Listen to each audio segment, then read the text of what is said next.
Part one, faith without discipline is self-deception. If your faith requires no discipline, it's probably not faith at all. One of the hardest truths Philip Anthony Mitchell consistently returns to is this: faith without discipline is not faith, it is self-deception dressed in religious language. This is uncomfortable because it challenges a version of Christianity that many people have grown comfortable with, one that emphasizes belief, emotion, and identity, but quietly avoids responsibility, structure, and sacrifice. Mitchell does not attack faith itself. On the contrary, he defends it by refusing to allow it to be reduced into something shallow, passive, or convenient. In many modern religious spaces, faith has been reframed as a feeling. If you feel close to God, you are considered faithful. If worship moves you emotionally, you are considered spiritual. If you agree intellectually with certain doctrines, you are considered a believer. But Mitchell argues that none of these things on their own are evidence of real faith. Faith, in its truest form, demands discipline, not as punishment, but as proof. Discipline is what translates belief into behavior. Discipline is what turns conviction into consistency. Discipline is what exposes whether faith is real or merely rhetorical. Mitchell often points out that people will defend their faith loudly, yet structure their lives in ways that contradict it quietly. They claim to trust God, yet refuse to manage their time. They claim to believe in purpose, yet drift without direction. They claim to want transformation, yet avoid routines that would actually produce it. This contradiction is not accidental, it is comfortable. Comfortable faith costs nothing. Disciplined faith costs everything. And that is why so many people resist it. One of Mitchell's most direct critiques is aimed at the idea that grace eliminates discipline. He argues that grace does not excuse disorder, it empowers obedience. Grace is not permission to live without boundaries. It is the strength to live within them. When faith becomes an excuse for passivity, it stops being faith and starts becoming denial. Mitchell emphasizes that discipline is not about perfection, it is about alignment. You are not disciplined because you never fail. You are disciplined because when you fail, you return to structure instead of abandoning it. This distinction matters because many people associate discipline with shame. They believe discipline is for stronger or better people, not for those who struggle. Mitchell flips this assumption entirely. He argues that discipline exists because people struggle. Discipline is not a reward for righteousness. Discipline is a tool for survival. Without it, faith becomes unstable, dependent on moods, circumstances, and motivation. With it, faith becomes durable, capable of surviving doubt, fatigue, and adversity. Mitchell also addresses a dangerous misconception that spiritual passion can replace daily obedience. People often mistake emotional intensity for spiritual maturity. They confuse moments of inspiration with long-term transformation, but inspiration fades. Emotion fluctuates, discipline remains. He frequently challenges listeners with a sobering question. What does your faith look like on a born Tuesday? Not on Sunday, not during worship, not during crisis, but on a normal day when no one is watching, when nothing dramatic is happening, when obedience feels routine rather than heroic. That is where real faith is measured. Another hard truth Mitchell introduces is that undisciplined faith often hides behind spiritual language to avoid accountability. People say, I'm trusting God, when they actually mean, I don't want to make hard decisions. They say, I'm waiting on God, when they actually mean, I'm afraid to move. They say, God understands my heart, when they actually mean, I don't want to change my habits. This kind of faith is not humble, it is evasive. Mitchell makes it clear God does not compete with discipline, God works through it. Prayer without discipline becomes superstition. Belief without discipline becomes entitlement. Hope without discipline becomes fantasy. He argues that throughout scripture and lived experience, faith is always accompanied by structure, habits, boundaries, rhythms, and obedience. Not because God is rigid, but because human beings are inconsistent. Discipline anchors faith when feelings fail. Importantly, Mitchell does not frame discipline as harsh self-control. He frames it as love. Discipline is what you apply to what matters. You do not discipline what you do not value. No one needs discipline to waste time. No one needs discipline to indulge impulses. Discipline is required only when something is worth protecting. And faith, if it is real, is worth protecting. This is where Mitchell begins laying the foundation for the rest of his teachings, because once discipline is removed from faith, everything else collapses. Responsibility becomes optional. Growth becomes accidental. Obedience becomes negotiable. And this leads directly into the next hard truth. Many people blame God for outcomes that are actually the result of their own lack of discipline. But before moving forward, Mitchell insists on one final confrontation. If your faith does not shape your schedule, your habits, your priorities, and your boundaries, then it is not shaping your life. It is only shaping your identity. An identity without practice is illusion. This is why discipline is not the enemy of faith, it is the evidence of it. Faith without discipline feels safe. Faith with discipline feels demanding, but only one of them transforms you. And as Mitchell makes clear throughout his work, transformation is not optional, it is the point. Part 2, stop asking God to fix what you refuse to work on. Many people are praying for miracles when what they actually need is responsibility. After confronting the uncomfortable reality that faith without discipline is self-deception, Philip Anthony Mitchell presses even deeper into territory most people avoid. He raises a question that sounds simple but cuts directly to the core of modern spirituality. Why do so many people ask God to fix what they are unwilling to confront, change, or take responsibility for themselves? This truth unsettles people because it removes a familiar escape route. It challenges the habit of spiritualizing dysfunction, of turning prayer into a substitute for action and faith into an excuse for avoidance. Mitchell does not deny the power of God. What he denies is the misuse of God as a scapegoat for personal neglect. In many faith communities, prayer has quietly replaced responsibility. People pray about their finances but refuse to budget. They pray about relationships but avoid honest conversations. They pray for clarity while ignoring obvious patterns of self-sabotage. They pray for deliverance but remain deeply attached to the very behaviors they claim to want freedom from. Mitchell's point is sharp. God is not obligated to override your refusal to grow. One of the hardest pills to swallow is this: not every struggle is a spiritual attack. Many struggles are simply the natural consequences of undisciplined decisions repeated over time. But instead of confronting that reality, people often choose a more comfortable narrative, one where God becomes responsible for outcomes they never took ownership of. Mitchell argues that this mindset quietly erodes maturity. When everything is blamed on God's timing, God's will, or God's silence, personal agency disappears, responsibility gets deferred indefinitely. Growth becomes optional, and yet accountability is central to spiritual formation. He frequently challenges listeners with a question that reframes prayer entirely. Are you asking God to intervene, or are you asking God to excuse you? Because there is a difference. Intervention requires participation. Excuses require avoidance. Many people want divine intervention without human cooperation. They want God to change circumstances while they remain unchanged. They want external transformation without internal confrontation. Mitchell is clear. God does not work around responsibility, he works through it. This is where many believers become uncomfortable. Responsibility feels heavy. It removes the comfort of passivity. It demands honesty about habits, patterns, and choices that are easier to spiritualize than to address. But Mitchell insists that responsibility is not a burden, it is a gift.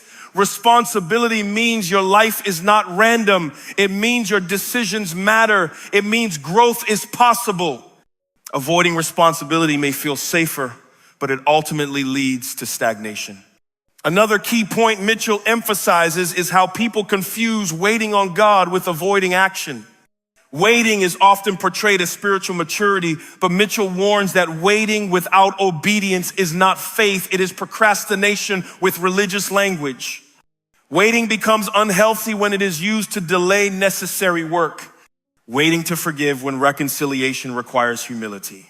Waiting for clarity when clarity requires commitment. Waiting for peace when peace requires boundaries. In these cases, waiting is not submission, it is fear. Mitchell pushes back against the idea that God is withholding progress. Often, progress is blocked not by divine silence, but by human resistance. He explains that responsibility does not mean self-reliance. Taking responsibility does not mean excluding God. It means aligning with how growth actually happens. Faith does not remove effort, it directs it. A recurring theme in Mitchell's teaching is that God honors obedience more than intention. Good intentions feel spiritual, but they produce nothing without action. God does not bless what you plan to do someday. God blesses what you are actually doing. This is why Mitchell challenges the habit of praying vague prayers while avoiding specific changes. Prayers for breakthrough are meaningless if behaviors remain unchanged. Prayers for freedom ring hollow when discipline is absent. God's role is not to rescue people from responsibility, it is to empower them to carry it. One of the most confronting truths Mitchell presents is that many people secretly prefer dependence over maturity. Dependence feels safe. It allows people to remain emotionally and spiritually immature while claiming spiritual depth. Maturity, on the other hand, requires ownership. It requires admitting, I contributed to this.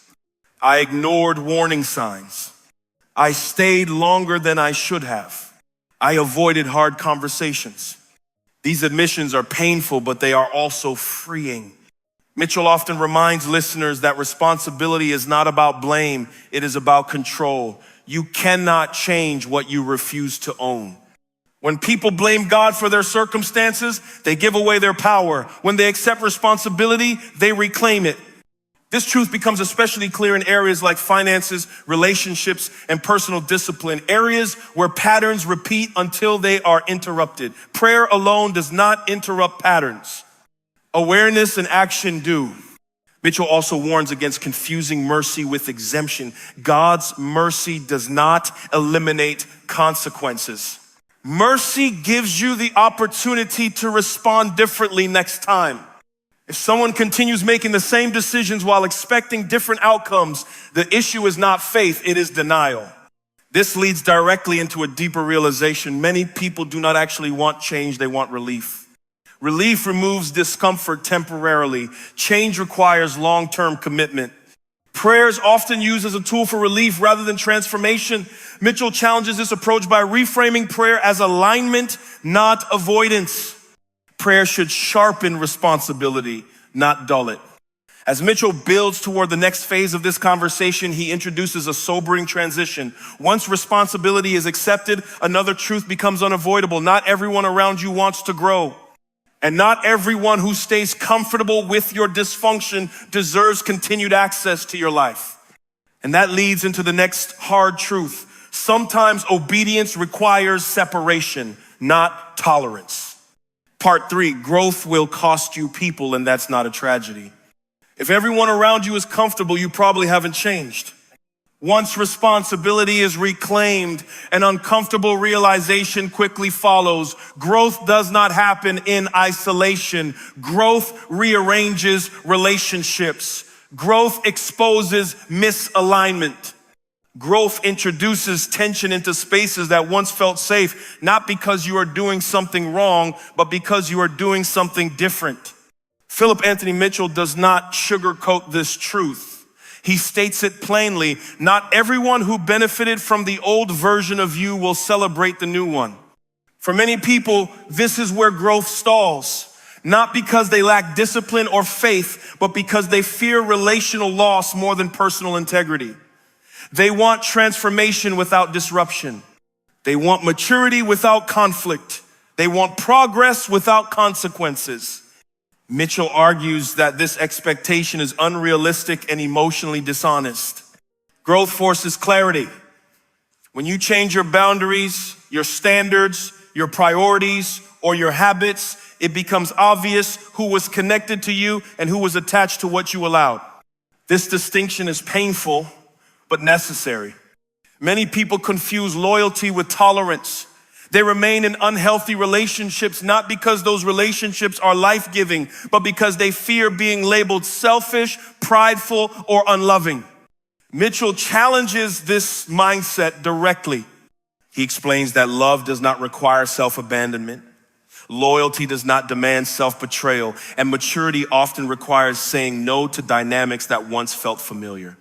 One of Mitchell's most confronting observations is this: some relationships survive only because you stay small. They are sustained by your silence, your overgiving, your lack of boundaries, or your willingness to absorb dysfunction.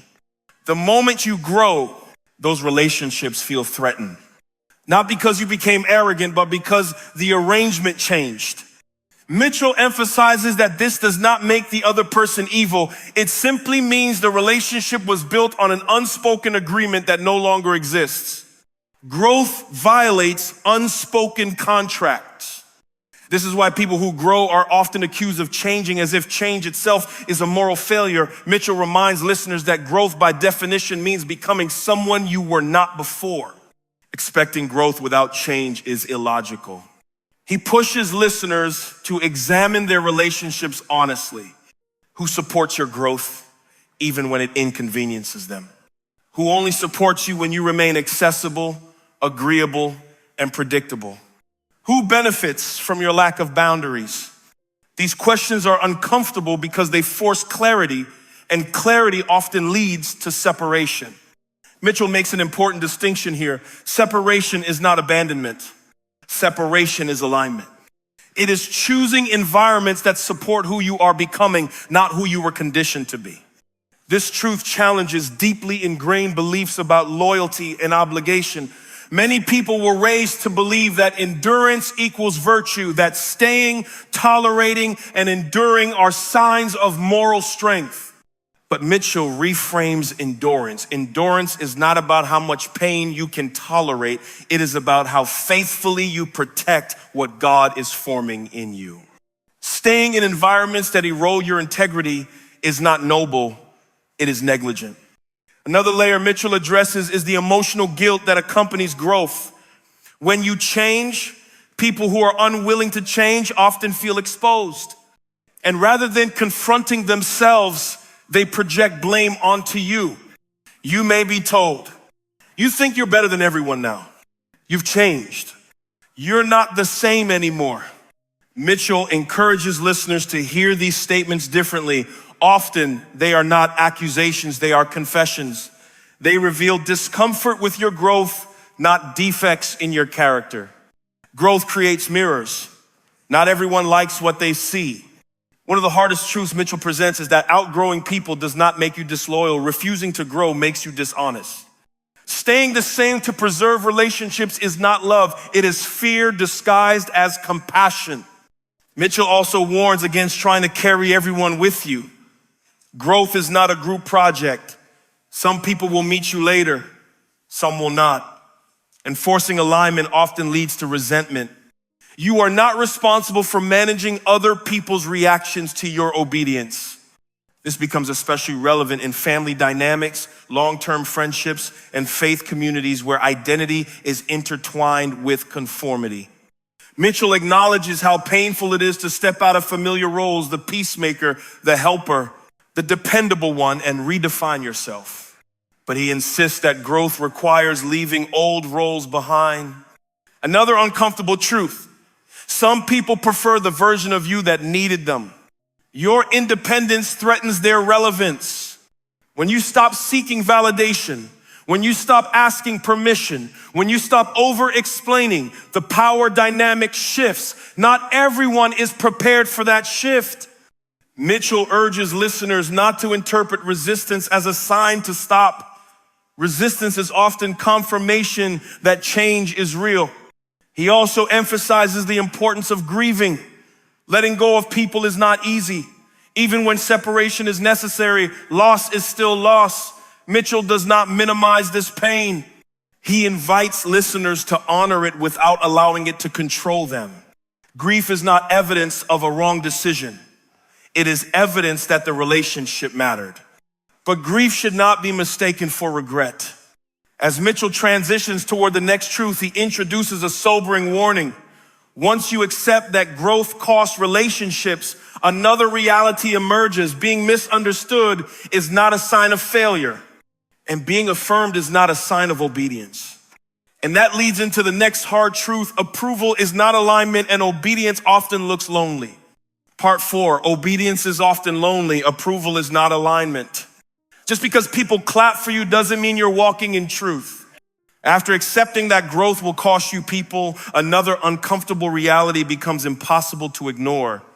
Obedience rarely feels popular, and alignment is often quieter than applause. Philip Anthony Mitchell repeatedly challenges a modern obsession, the belief that affirmation equals correctness. In a culture driven by likes, validation, and constant feedback, many people confuse approval with alignment. They assume that if others are comfortable with their choices, those choices must be right.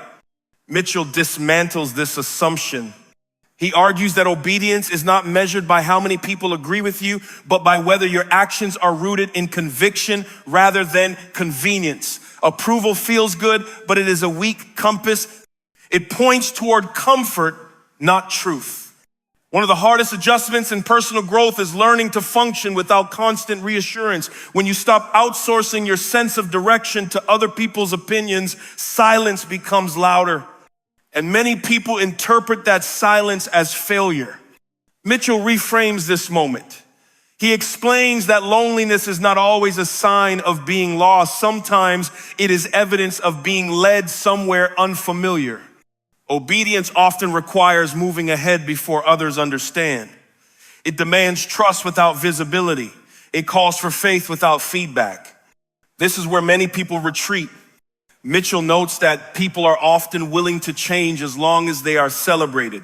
The moment celebration disappears, they begin questioning their decisions, not because the path is wrong, but because the applause stopped. But obedience was never designed to be validated by crowds. He draws attention to a subtle but dangerous pattern. People delay obedience until it becomes socially acceptable. They wait until their decisions are affirmed by peers, mentors, or platforms. By the time they move, the cost has been reduced, but so has the transformation. Delayed obedience is still disobedience. Mitchell challenges listeners to examine why they need permission to become who they are called to be. Is it humility or fear disguised as wisdom? One of his sharpest observations is this: people who require constant affirmation are easily redirected. When approval becomes your guide, you lose stability. Your identity becomes reactive, shaped by who is watching rather than by who you are becoming. Obedience requires internal clarity. Mitchell emphasizes that clarity is forged in solitude, not isolation, solitude. A space where decisions are not negotiated, explained, or defended. A space where alignment is not debated but discerned. This is deeply uncomfortable for people who have built their identity around being liked. He addresses the fear directly. What if obedience costs me visibility? What if it costs me relevance? What if it costs me relationships?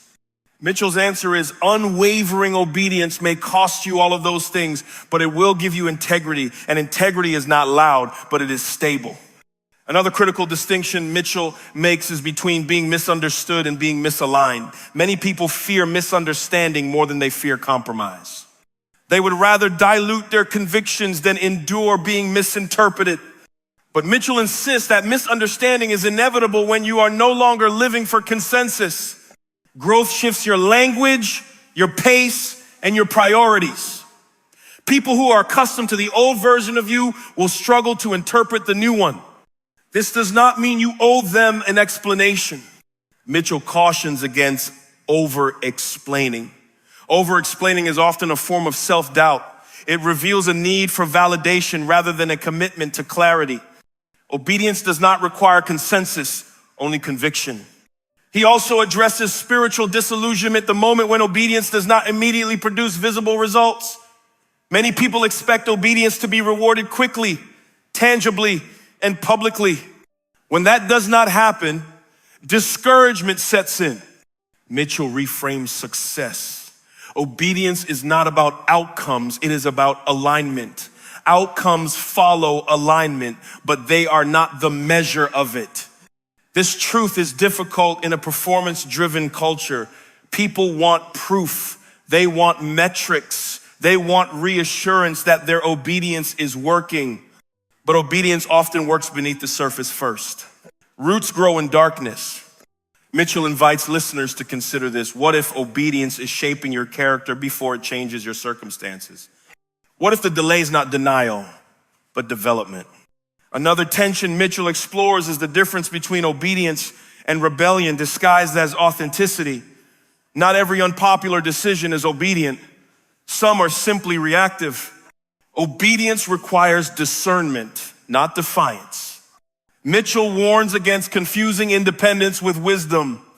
True obedience is not about rejecting guidance, but about discerning which voices have earned influence in your life.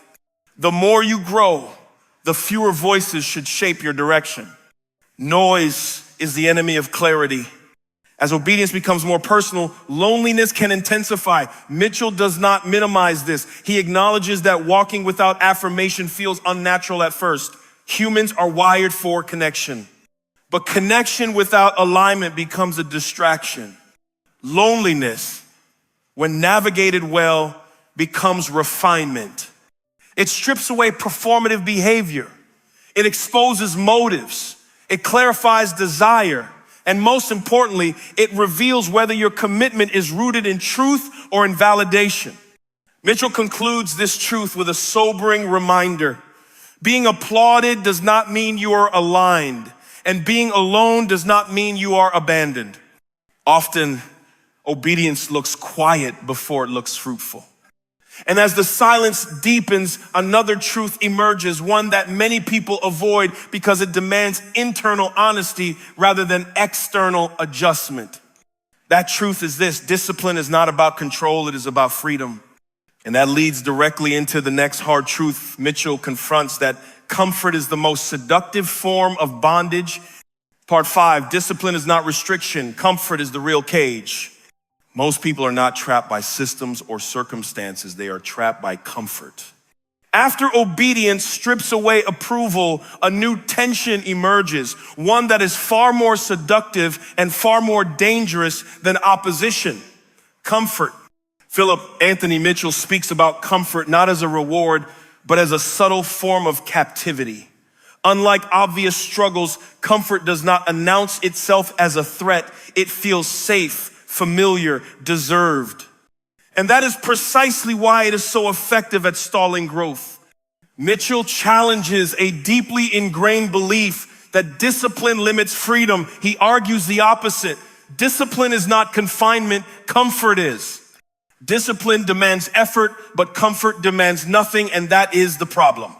Comfort asks no questions.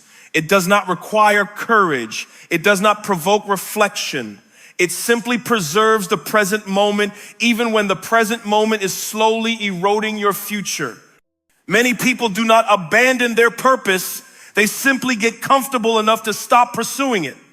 Mitchell describes comfort as a slow erosion of urgency, not a dramatic collapse, but a gradual dulling of conviction.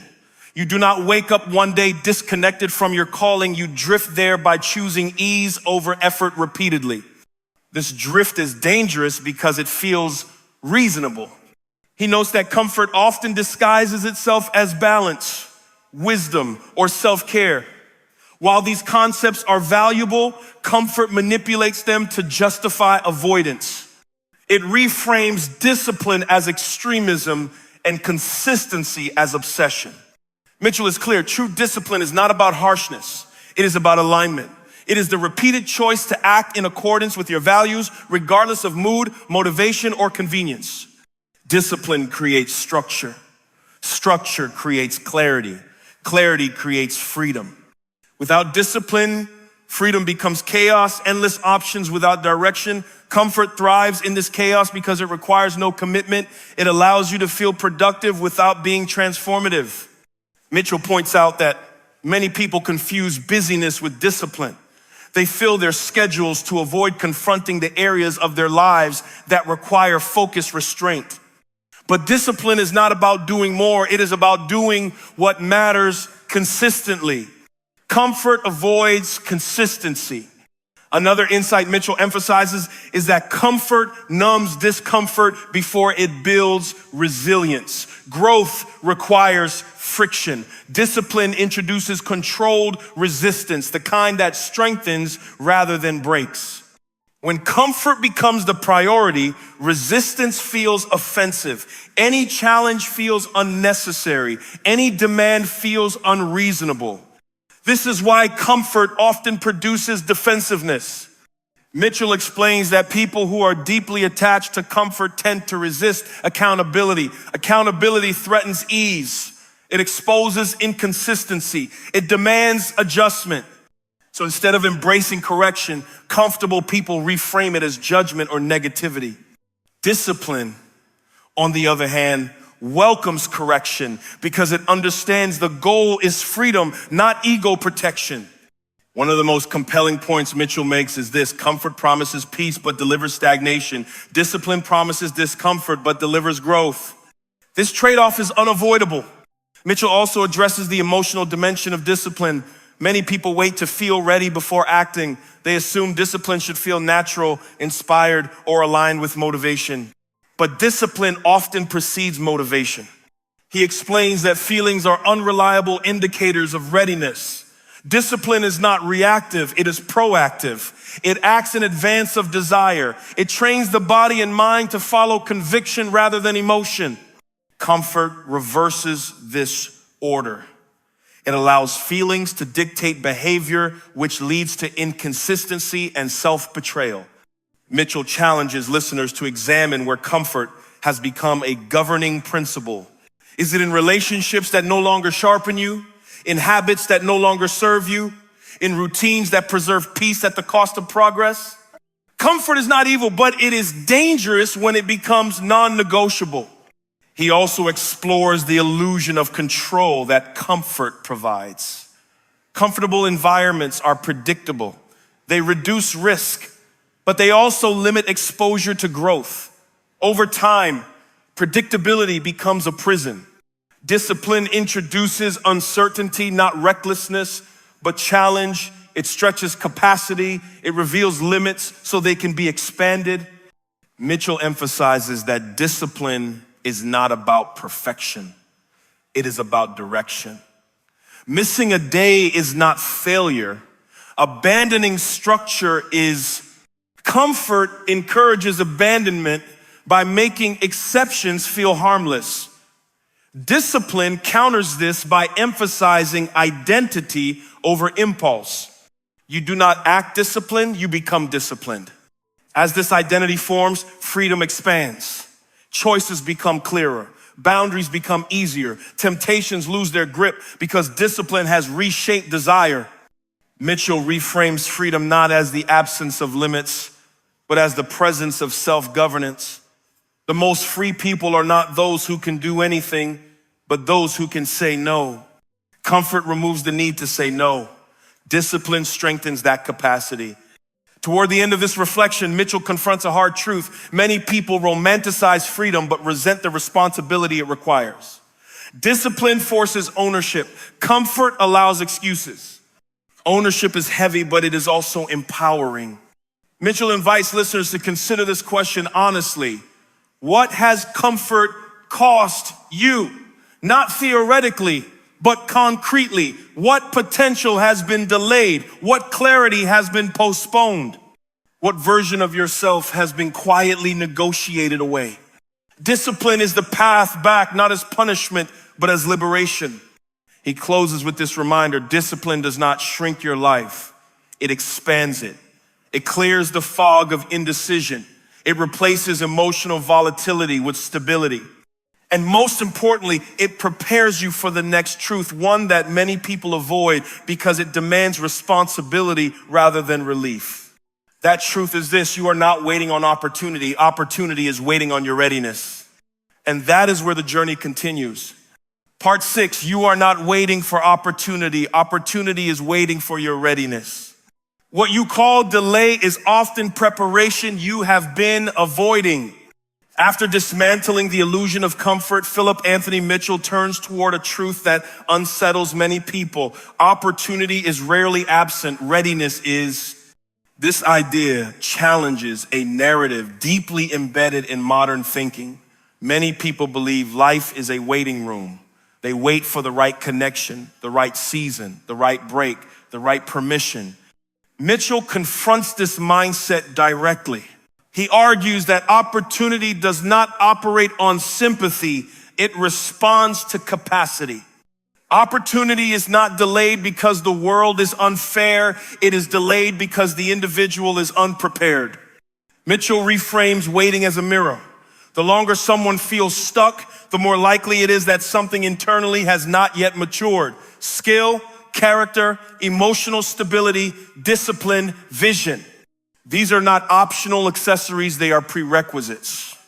He explains that opportunity is demanding. It requires presence, clarity, resilience, and responsibility. When these qualities are underdeveloped, opportunity passes not as punishment, but as protection. This is uncomfortable to accept because it removes the comfort of blame. Mitchell observes that many people romanticize opportunity while resisting preparation. They want elevation without refinement, access without accountability, and visibility without responsibility. But opportunity exposes what preparation conceals. When someone steps into an opportunity they are not ready for, it does not elevate them, it reveals them. Their gaps become visible, their insecurities intensify, their inconsistencies surface. Mitchell insists that readiness is not about talent alone. Talent opens doors, but readiness keeps them open. Readiness is holistic. It includes emotional regulation, ethical clarity, self-awareness, and the ability to endure pressure without losing integrity. This is why some people receive opportunities and implode. Mitchell explains that opportunity amplifies what already exists. If insecurity is dominant, it will be magnified. If ego is unaddressed, it will expand. If discipline is absent, exposure will accelerate collapse. Readiness, therefore, is not glamorous. It is quiet, it is repetitive, it is often invisible, and because it lacks immediate reward, many people abandon it. They mistake obscurity for insignificance. Mitchell emphasizes that preparation seasons are not empty, they are formative. They build internal infrastructure. They refine decision-making. They expose blind spots while consequences are still manageable. This is why rushing is dangerous.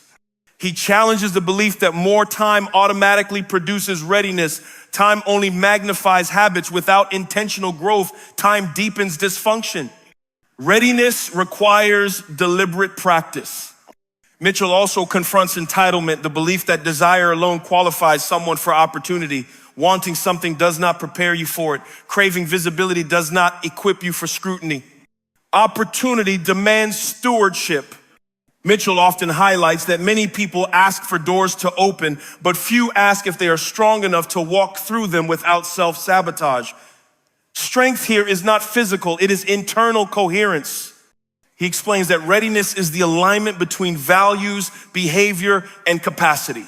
When these are misaligned, opportunity becomes overwhelming rather than empowering. This misalignment is why people often self-sabotage right before breakthrough.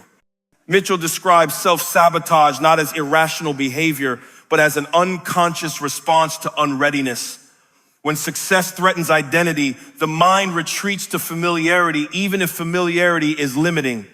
Comfort pulls people back when readiness has not been built.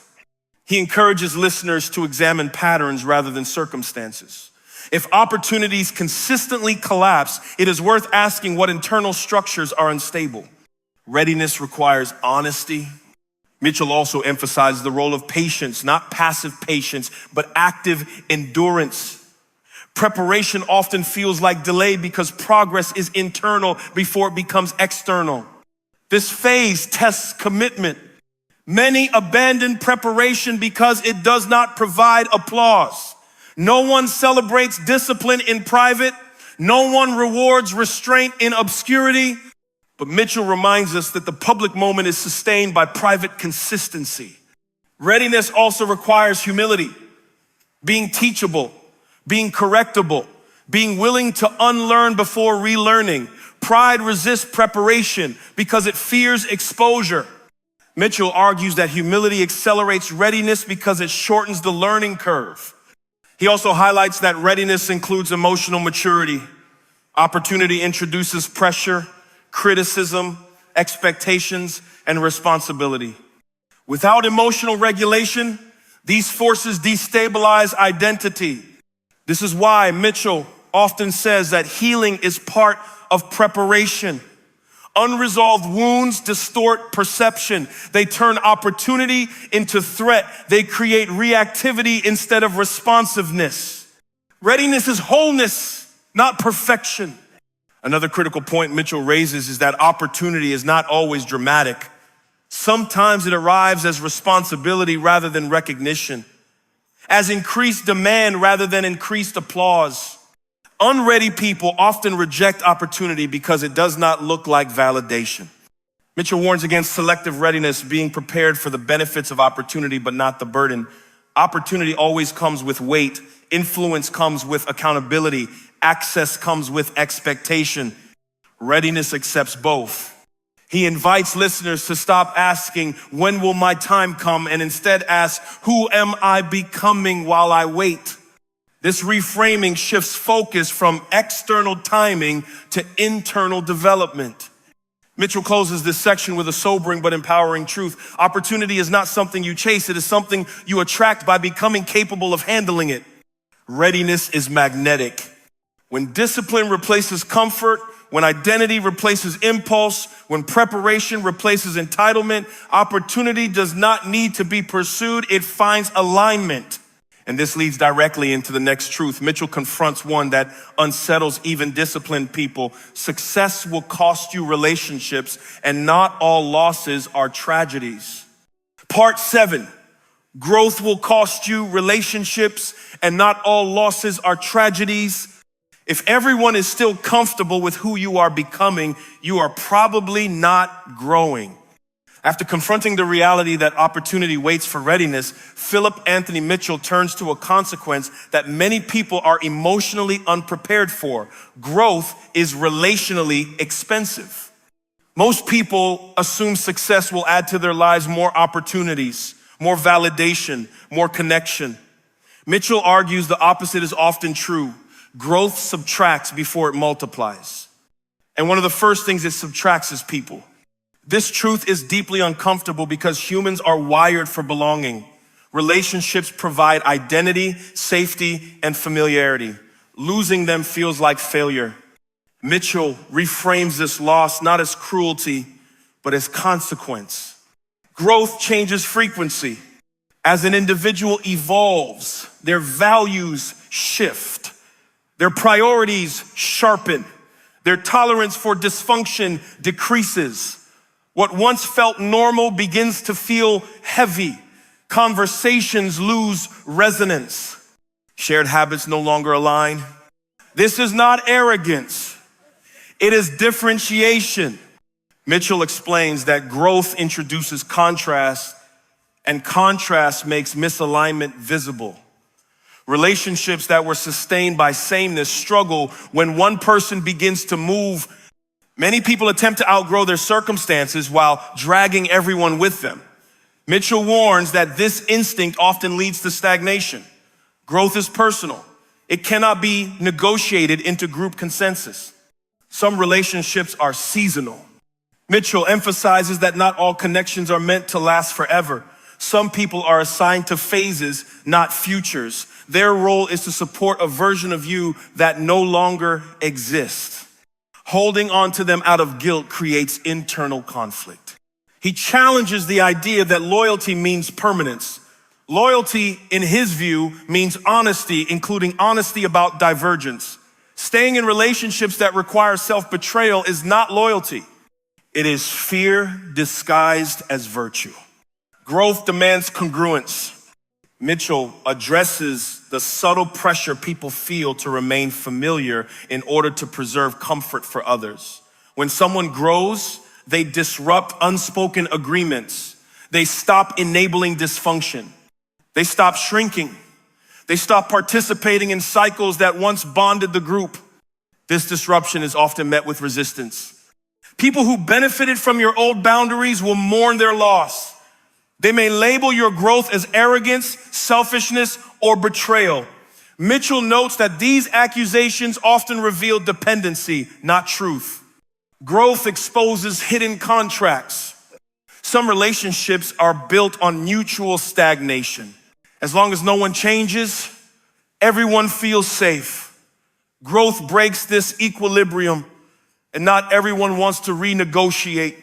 Mitchell also confronts the pain of being misunderstood. Growth often isolates before it connects. As old relationships fall away, new ones have not yet formed. This liminal space feels lonely.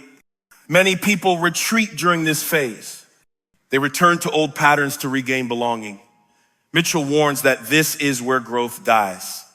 The fear of loneliness is one of the strongest forces pulling people back into smaller lives. But loneliness is not the enemy. Incongruence is. Mitchell explains that solitude during growth is not punishment, it is calibration. It allows identity to stabilize without external noise. It strengthens discernment. It clarifies values. This solitude prepares individuals for aligned connection later. Another hard truth Mitchell emphasizes is that not everyone will celebrate your progress. Some will feel threatened. Growth highlights what others have avoided confronting in themselves. Your discipline may expose their avoidance. Your boundaries may reveal their entitlement. Your clarity may mirror their confusion. This discomfort often turns into distance. Mitchell urges listeners not to personalize this loss. It is not a judgment on worth. It is a reflection of direction. Paths diverge without villains. He also challenges the belief that you must explain your growth to be understood. Explanation does not guarantee acceptance, and seeking validation for your evolution often leads to compromise. Growth is not a debate. Mitchell introduces the concept of grief without regret. Losing relationships can hurt even when it is necessary. Feeling sadness does not mean the decision was wrong. It means you are human. You can honor what was without resurrecting it. He cautions against demonizing former connections. Not all misalignment is abuse. Sometimes people simply cannot go where you are going. This does not make them bad, it makes them incompatible. Growth requires maturity to hold this nuance. Mitchell also discusses the guilt many feel when they outgrow people who supported them earlier. Gratitude does not require permanence. Appreciation does not mandate stagnation. You can be thankful and still move forward. Another layer Mitchell explores is identity friction. When people know you in one version, your growth destabilizes their mental image of you.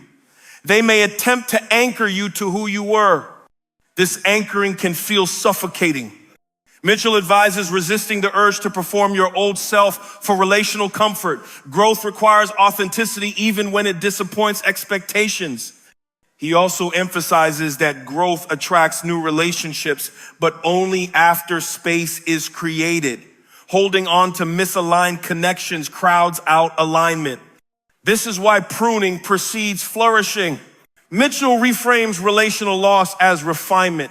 It reduces noise. It sharpens focus. It creates emotional bandwidth for deeper, healthier connections. Quality replaces quantity. He also warns against rushing to replace lost relationships. Transitional loneliness should not be filled with distractions. It should be listened to. It often carries insight. Growth requires patience. Toward the end of this section, Mitchell offers a grounding truth. The cost of growth is loss, but the cost of stagnation is identity erosion.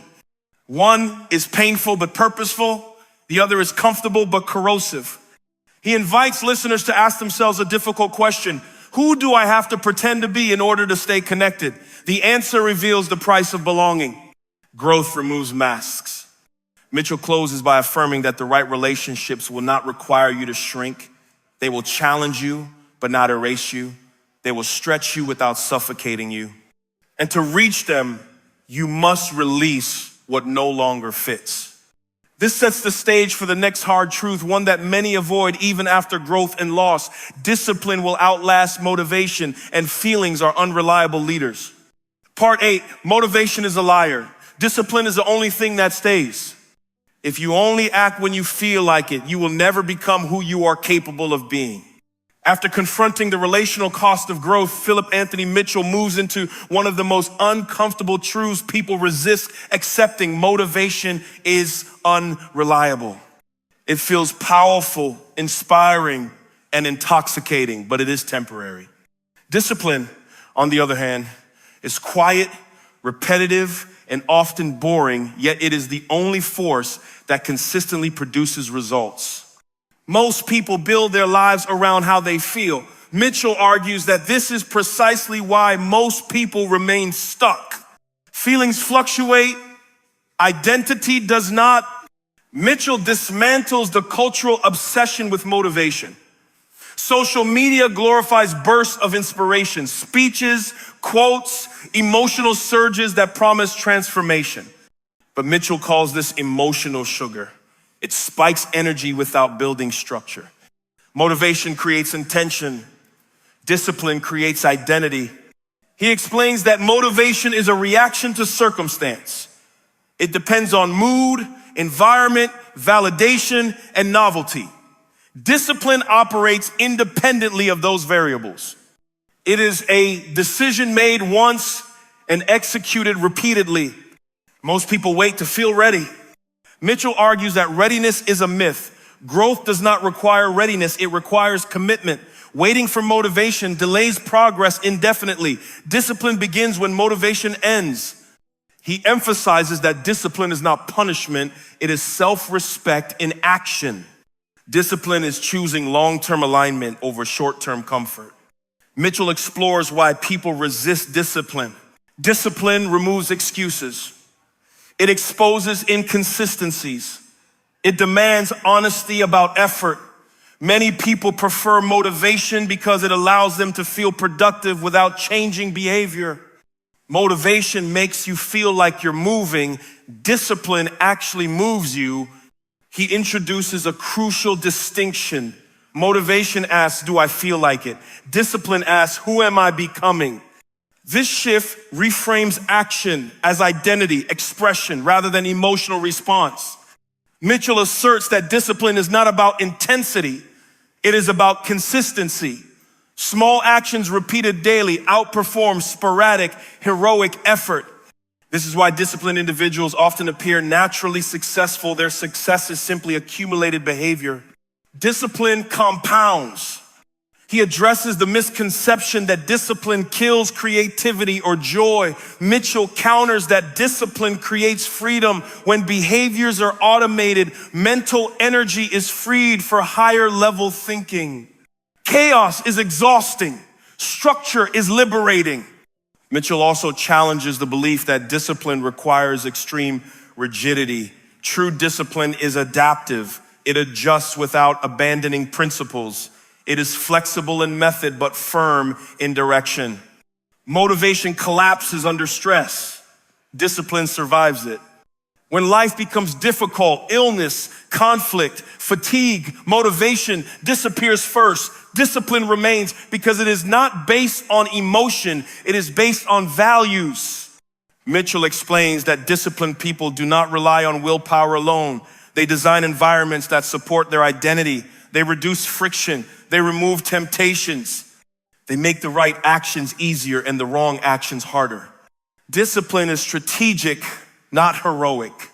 He also confronts the fear many have of becoming robotic or emotionless. Mitchell clarifies that discipline does not suppress emotion, it prevents emotion from controlling behavior. You can feel tired and still act. You can feel unmotivated and still execute. This separation is maturity. Mitchell introduces the concept of emotional leadership. Leading yourself means acting in alignment with principles regardless of emotional weather. Feelings are data, not directives. He also emphasizes that discipline is built during low moments, not high ones. Anyone can act when excited. Character is revealed when enthusiasm fades. This is why discipline is rare. Mitchell discusses the identity gap many people experience. They know who they want to be, but their daily actions reflect who they currently are. Discipline bridges this gap. Identity is reinforced through behavior, not intention. He challenges listeners to stop asking, how do I get motivated, and start asking, what systems support the person I want to become? This reframing moves responsibility from emotion to structure. Motivation is external. Discipline is internal.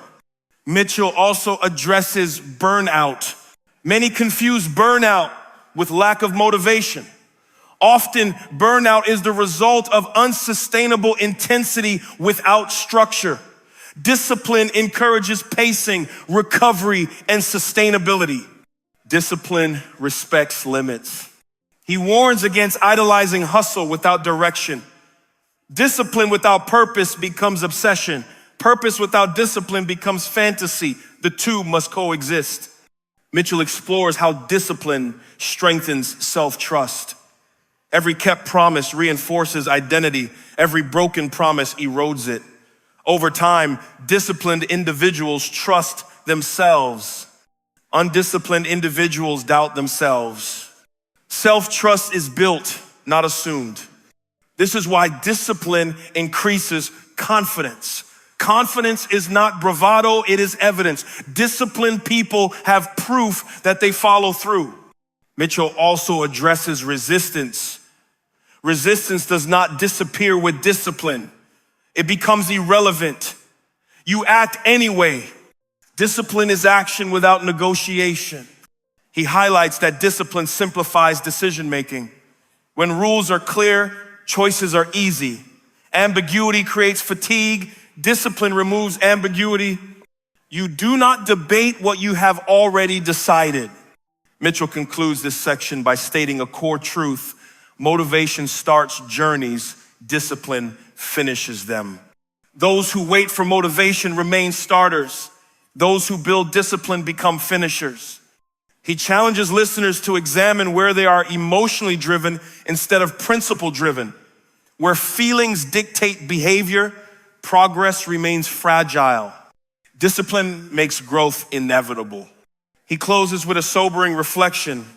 If your life only moves forward when you feel inspired, you have handed control to something unstable.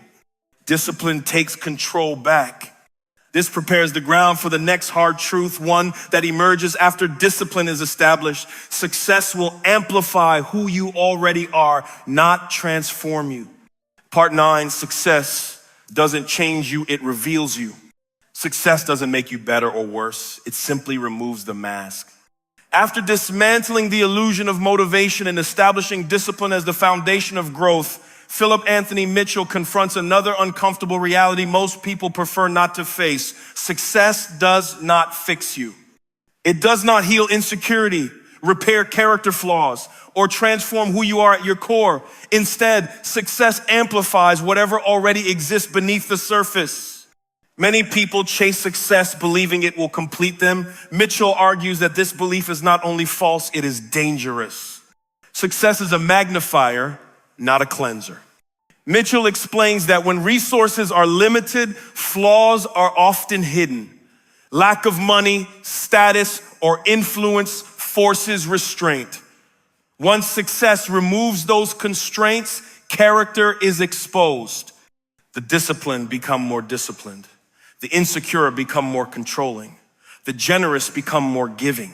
The bitter become more destructive. Success removes excuses and reveals truth. This is why Mitchell warns against tying self-worth to future achievement. If you are waiting to become confident, become kind, or become grounded after success. You are postponing inner work that must be done now. Success does not create identity, it accelerates it. Mitchell observes that many successful people become versions of themselves they cannot stand, not because success corrupted them, but because it stripped away the distractions that once kept them from confronting their inner state. When you no longer need approval, your true values surface. He challenges the romanticized idea that hardship builds character while success tests it. Hardship reveals resilience, but success tests integrity. When pressure disappears, discipline either remains or dissolves.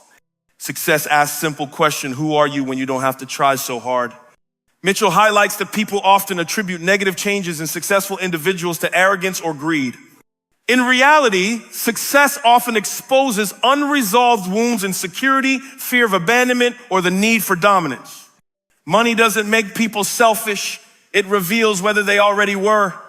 He emphasizes that if someone uses power irresponsibly, it is not because power changed them, it is because power removed consequences that once restrained them. Mitchell introduces a critical insight: character must be built before capacity expands. Otherwise, expansion magnifies instability. This is why some people self-destruct after reaching milestones they once dreamed of. Their external life grew faster than their internal structure. Success without self-awareness is destabilizing. Mitchell explains that disciplined individuals who do not do inner work often mistake control for strength. When success gives them leverage, they tighten control instead of deepening wisdom. This leads to fractured relationships, isolation, and eventual collapse. Success does not protect you from yourself. He also dismantles the myth that achievement automatically brings fulfillment. Fulfillment comes from alignment, not accumulation. Without alignment, success feels hollow, a louder version of the same dissatisfaction. Mitchell states bluntly, if you are empty now, you will be emptier with more. He discusses how success intensifies emotional patterns. If you avoid conflict, success will not make you assertive, it will make you distant. If you crave validation, success will not satisfy you, it will raise the bar. Success raises the stakes of your patterns. This is why Mitchell urges listeners to examine their motivations early. Why do you want success? Is it for freedom, contribution, mastery, or is it for approval, revenge, or control? The reason matters more than the result. Mitchell warns that chasing success to prove worth often leads to burnout and bitterness. No amount of achievement can silence a belief that you are not enough. That belief must be confronted directly. Success does not rewrite inner narratives. He also addresses the loneliness that often accompanies success, not because others leave, but because misalignment grows clearer. Success removes the need to tolerate relationships that no longer fit, but only if you are willing to face that truth. Clarity can be isolating. Mitchell notes that some people cling to unhealthy relationships even after success because they fear being seen for who they truly are. Success threatens identity just as much as it rewards effort. Growth costs familiarity. He challenges the audience to develop character before chasing recognition. Integrity, humility, emotional regulation, and self-awareness must scale alongside achievement. Otherwise, success becomes a liability.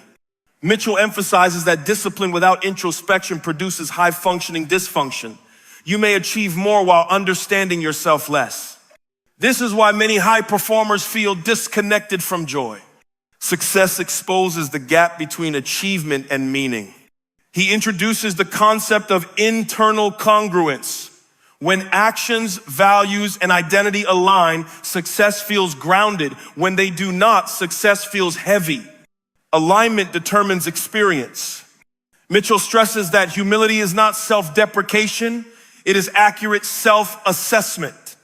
Successful individuals who remain grounded understand both their strengths and their limitations. Ego inflates when insecurity remains unresolved. He also points out that success attracts enablers. People who benefit from your power will rarely challenge your flaws. Without deliberate self-accountability, distortion grows. Power distorts without feedback. Mitchell urges building systems of truth, mentors, honest relationships, and practices that keep ego in check. Self-reflection must become non-negotiable. Success increases responsibility, not entitlement. He concludes this section with a sobering reminder: if you don't like who you are becoming on the way to success, you won't like who you are when you arrive. Success is not the destination, character is. The true work is not achieving more, it is becoming someone capable of holding what you achieve without losing yourself. This realization sets the stage for the next hard truth, one that challenges the final illusion many people cling to. Not everyone who supports you deserves to come with you. Part 10, not everyone deserves to come with you. Outgrowing people is not betrayal, it is the cost of becoming who you're meant to be.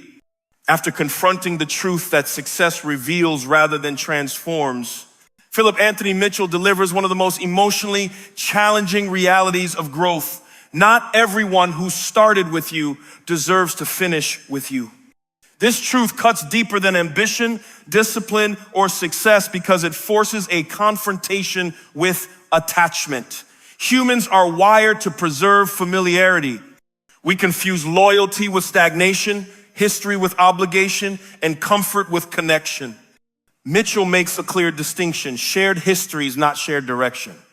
Many people remain surrounded by the same relationships long after those relationships stop supporting growth, not because they are healthy, but because letting go feels like loss. Mitchell argues that this resistance is not noble, it is fear disguised as loyalty. Growth requires selection. As you evolve, your values shift, your standards rise, your tolerance for chaos decreases. This naturally creates distance. Mitchell emphasizes that distance is not cruelty, it is alignment. Not everyone is equipped to grow at the same pace, depth, or direction. He addresses a painful truth. Some people benefit more from the old version of you, the compliant version, the insecure version, the version that overgives, underasserts, and self-sacrifices. When you change, you disrupt the ecosystem. Mitchell notes that resistance from others often intensifies precisely when growth becomes visible. People who once supported your dreams may feel threatened by your discipline, not because you did something wrong, but because your growth reflects their stagnation. Growth is confrontational by nature. He explains that guilt is the primary weapon that keeps people small. Guilt for changing, guilt for setting boundaries, guilt for choosing differently. But guilt is not proof of wrongdoing, it is often evidence of transition. Mitchell challenges the belief that cutting ties is harsh. In reality, continuing relationships that require you to shrink is far more damaging to both parties. Staying small is not kindness. He introduces the idea that relationships exist for seasons. Some teach, some challenge, some support. Very few are meant to last forever, and that is not a failure. Maturity is recognizing when a season is ended. Mitchell points out that growth exposes misalignment that was always present. You simply lack the clarity or courage to see it before. Change reveals truth. He discusses how people often wait for permission to outgrow relationships. Permission rarely comes. Growth demands self-authorization. You don't need agreement to choose yourself. Mitchell also dismantles the myth that being alone is worse than being surrounded by the wrong people. Loneliness, he argues, is temporary. Self-betrayal compounds. Isolation can be healing. Compromise of identity is corrosive. He emphasizes that outgrowing others does not require bitterness, it requires honesty. You can honor what a relationship once was without forcing it to be what it no longer is. Closure is internal, not mutual. Mitchell warns against the trap of dragging others forward. Growth cannot be outsourced or forced. Attempting to carry people unwilling to evolve drains energy and breeds resentment. You cannot grow for someone else. He highlights that people who truly belong in your future will adjust, evolve, or respect your boundaries even if they don't fully understand them. Resistance reveals compatibility. Mitchell acknowledges the grief involved in letting go. Grief does not mean the decision is wrong. It means something mattered. Grief is the price of depth. He encourages reframing loss as refinement. Every release creates space for alignment, authenticity, and relationships built on who you are becoming, not who you were. Expansion requires space. Mitchell addresses family dynamics with particular sensitivity. He clarifies that boundaries are not rejection, they are protection. You can love people without granting them unlimited access. Access must be earned, not assumed.